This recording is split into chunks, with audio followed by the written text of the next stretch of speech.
اور اس کی بنیاد پر دوسرے فائدہ تو نہیں حاصل کر پاتے، لیکن یہ ہے کہ وہ لوگ گھاٹا اٹھاتے ہیں، نقصان میں رہتے ہیں۔ اللہ تبارک و تعالیٰ نے عالم آخرت کو پیدا فرمایا، اللہ تبارک و تعالیٰ نے عالم دنیا کو پیدا فرمایا۔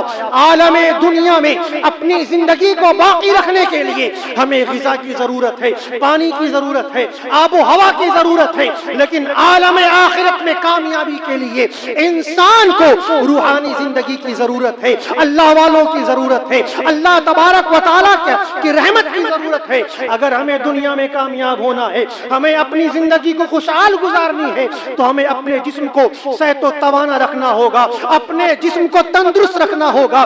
لیکن اگر آخرت میں کامیابی چاہتے ہو تو اپنی روح کو تندرست کرنا ہوگا، اپنی روح کو توانا رکھنا ہوگا، اپنی روحانی زندگی کو پاکیزہ بنانی ہوگی، تب کہیں جا کر ایک بندہ دنیا میں بھی کامیاب ہوتا ہے اور آخرت میں بھی کامیاب ہوتا ہے۔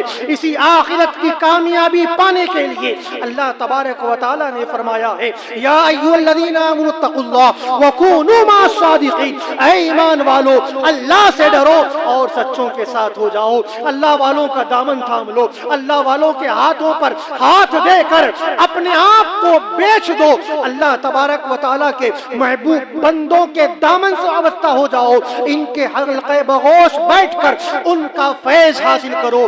ہمیں اور آپ کو اگر دنیا اور آخرت کی کامیابی چاہیے تو ان اللہ والوں کا دامن تھامنا ہوگا، اللہ والوں کی صحبت لینی ہوگی، تبھی تو مولانا جلال الدین علی رحمت و رضوان فرماتے ہیں، یک زمانہ با صحبت اولیاء بہتر از 100 سالہ طاعت بیریا، کہ اگر ایک لمحہ بھی کسی اللہ کے ولی کا قرب حاصل کر لیا تو سمجھو 70 سالہ زندگی جو کہ تم نے خلوص و للہیت کے ساتھ اللہ تبارک و تعالیٰ کی عبادت کی ہے، اس زندگی سے یہ زندگی بہتر ہے۔ حضرات، ہمیں اور آپ کو اگر کامیاب ہونا ہے تو اللہ والوں کا دامن تھامنا ہوگا، اگر ان کا فیض لینا ہے تو ایسے لوگوں سے فیض لینا ہوگا کہ جو زرخیز ہیں، بنجر نہیں ہیں۔ کوئی بھی پاگل، کوئی بھی انسان یہ نہیں سوچے گا کہ لاؤ بنجر زمین میں ہل چلائیں اور وہاں سے کچھ حاصل کریں۔ زرخیز زمین میں ہی بیج ڈالا جاتا ہے، وہیں سے پودے نکلتے ہیں، پودوں میں بالیاں ہوتی ہیں، بالیوں میں 100 دانے ہوتے ہیں۔ پھر اللہ تبارک و تعالیٰ ارشاد فرماتا ہے، تم نے زمین میں ایک بیج ڈالی تھی، یہ اللہ کا کرم ہے، اللہ کی رحمت ہے کہ اللہ تبارک و تعالیٰ نے تمہارے گود میں 100 دانے عطا فرمائے۔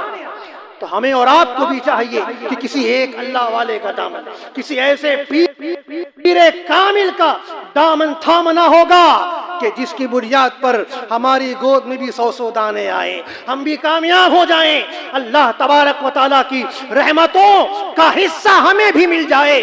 تو ہمیں بھی چاہیے کسی ایسے پیر کو تلاش کریں، کسی ایسے ولی کو تلاش کریں کہ جو حقیقی معنوں میں پیر ہو، اور کوئی ایسا نہ ہو کہ جو شریعت مصطفی پر پابند نہ ہو اور اپنے آپ کو کہتا ہو کہ ہم تو پیر ہیں۔ پیر کامل کی تلاش ضروری ہے۔ دیکھیں آپ حضرات، سرکار غریب نواز رضی اللہ تعالی عنہ نے علم دین حاصل کیا، نوجوانی کے زمانے میں قدم رکھا، فوراً آپ نے کسی سے بیعت نہ کر لی، بلکہ آپ چکر لگاتے رہے، تلاش کرتے رہے، ڈھونڈتے رہے، کئی ملکوں کی خاک چھانی ہے، کئی شہروں میں گئے ہیں، پھر کہیں جا کر خواجہ عثمان ہارونی کا دامن آپ کے ہاتھ میں آیا ہے۔ اور جب خواجہ عثمان ہارونی رضی اللہ تعالیٰ کا دامن آپ کے ہاتھ میں آیا ہے، تب کہیں خواجہ غریب نواز جو معین الدین تھے، پھر اللہ تبارک و تعالیٰ نے ان کے ذریعے سے انہیں غریب نواز بنا۔ یہ پیر کامل کی تلاش بہت ضروری ہے۔ آج تو ہم نے پیر کامل کی تلاش کا نظریہ ہی بدل دیا ہے۔ کچھ لوگ تو کہتے ہیں کہ ارے بھیا، اگر پیر کو سمجھنا ہو، پیر کے بارے میں جاننا ہو کہ یہ پیر ہے یا نہیں، تو اس کے پیچھے بیٹھ جاؤ اور درود شریف پڑھتے رہو۔ اگر ہم درود شریف پڑھ رہے ہیں اور اس نے اپنی منڈی گھما کر ہمارے طرف دیکھ لی تو سمجھ جانا یہ پیر ہے۔ ارے کمبختو، ارے عقل کے مارو، اگر تم رستے میں چل رہے ہو، کسی کے پیچھے پیچھے آپ نے درود شریف شروع کر دی اور وہ لفنگا تمہارے پیچھے منڈی گھما کر دیکھ لے تو کیا ایسے لفنگے سے مرید ہو جاؤ گے؟ ایسے آوارہ گردوں سے مرید ہو جاؤ گے؟ یہ ولی کے اور پیر کے جانچنے کا آلہ نہیں ہے، بلکہ ولیوں کے جانچنے کا آلہ ہے۔ اگر جانچنا ہے، پوچھنا ہے تو آؤ اللہ تبارک و تعالیٰ کی بارگاہ میں چلے آؤ، پروردگار سے پوچھو، پروردگار وہ کون لوگ ہیں کہ جن کو تو نے اپنا دوست بنایا ہے؟ ہم کیسے پہچانیں گے کہ یہ تیرے دوست ہیں، یہ تیرے محبوبین ہیں، یہ تیرے مقرب ہیں؟ تو خدا آواز دیتا ہے، کلام پاک میں لکھا ہے، اللہ تبارک و تعالیٰ نے ارشاد فرمایا، ان اولیاء الا المتقون، اگر میرے دوستوں کو دیکھنا ہو تو جاؤ دیکھ لو، جو متقی ہوں گے وہ اللہ کے دوست ہوں گے، جو شریعت مصطفی پر عمل کرتے ہوں گے وہ اللہ کے مقربین ہوں گے، جو احکام شرعی پر اپنی زندگی گزارتے ہوں گے وہ محبوبان بارگاہ میں سے ہوں گے۔ یہ ہے اعلیٰ، یہ ہے جانچنے کا ذریعہ کہ کسی پیر کو اگر جانچے تو کیسے جانچے؟ ورنہ تو گجرات کے ایک پیر صاحب ہیں، کہیں بیٹھے ہوئے تھے اور مرید کر رہے تھے، سامنے عورتیں آ رہی ہیں دھڑا دھڑ، اور اپنے معاذ اللہ ان عورتوں کا نقاب اٹھا کر ان کو مرید کیا جا رہا ہے۔ استغفر اللہ، یہ ایسے پیر ہیں، نقاب اٹھا کر کسی نے کہہ دیا حضور یہ تو غیر محرم ہیں، ان کا دیکھنا ناجائز و حرام ہے، اور آپ ان کو دیکھ کر مرید کر رہے ہیں۔ تو پیر صاحب تو جلال میں آ گئے، ابے چپ، تجھے کیا پتا؟ اگر ہم یہاں نہیں پہچانیں گے تو وہاں کیسے پہچانیں گے؟ یہاں نہیں پہچانیں گے تو وہاں کیسے پہچانیں گے؟ ارے پہچانیں گے تبھی تو جنت میں لے کے جائیں گے۔ یہ ایسے ناہنجار دنیا دار شیطان کے چیلے ہیں جو کہتے ہیں ہم یہاں پہچان لے۔ ارے پہچاننا اس طرح کوئی کمال کی بات تھوڑی ہے، ارے کمال کی بات تو یہ ہے جو غوث اعظم کے پاس ہے، روشن ضمیر ہے کہ وہ انسان کے دلوں کے بھید کو جان لیتے ہیں۔ یہاں اگرچہ نہ دیکھیں تو کل قیامت میں انشاءاللہ اپنے مریدین کو وہ اپنے ساتھ جنت میں لے کر جائیں گے۔ یہ کمال کی بات ہے، نہ دیکھیں اور پھر جنت میں لے کر جائیں۔ کمال یہ نہیں کہ دیکھ لو پھر پہچان کر لے کر جاؤ، نہ، کمال تو یہ ہے کہ بغیر دیکھے اس کو جنت میں لے کر چلے جاؤ۔ تو ایسے ہی پیر کی تلاش یہ ضروری ہے۔ لوگوں نے کہا کہ پیر سے ہم نے تو دیکھا کہ بھائی یہ تو منہ میں انگارہ رکھ لیتے ہیں، منہ میں دو چار بلیڈ جیسے آوارہ لفنگے گردلے ہوتے ہیں، وہ منہ میں بلیٹ رکھ لیتے ہیں اور چبا جاتے ہیں۔ ایسے ہی ہمارے پیر صاحب بھی ہیں، منہ میں بلیٹ رکھ لیتے ہیں، جی انگارہ رکھ لیتے ہیں۔ ہم نے دیکھا کہ اپنے آستین سے کاجو بادام نکال دیتے ہیں۔ بھائی بڑا اچھا آلہ تم نے دیکھا ہے، جانچا ہے، پرکھا ہے، کہتے ہو ایسے کرتب دکھاتے ہیں۔ ارے کرتب تو جوگی جے پال نے بھی دکھایا تھا، کرتب تو شیطان بھی دکھاتا ہے، تو کیا وہ بھی پیر ہونے کے لائق ہے؟ نہیں پیارے، وہ پیر ہونے کے لائق نہیں ہے۔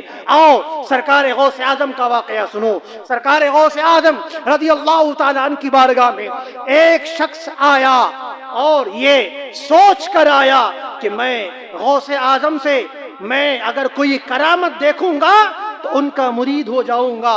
حضرت محترم وہ آیا، رہا ایک نہیں بلکہ 6 مہینہ رہا۔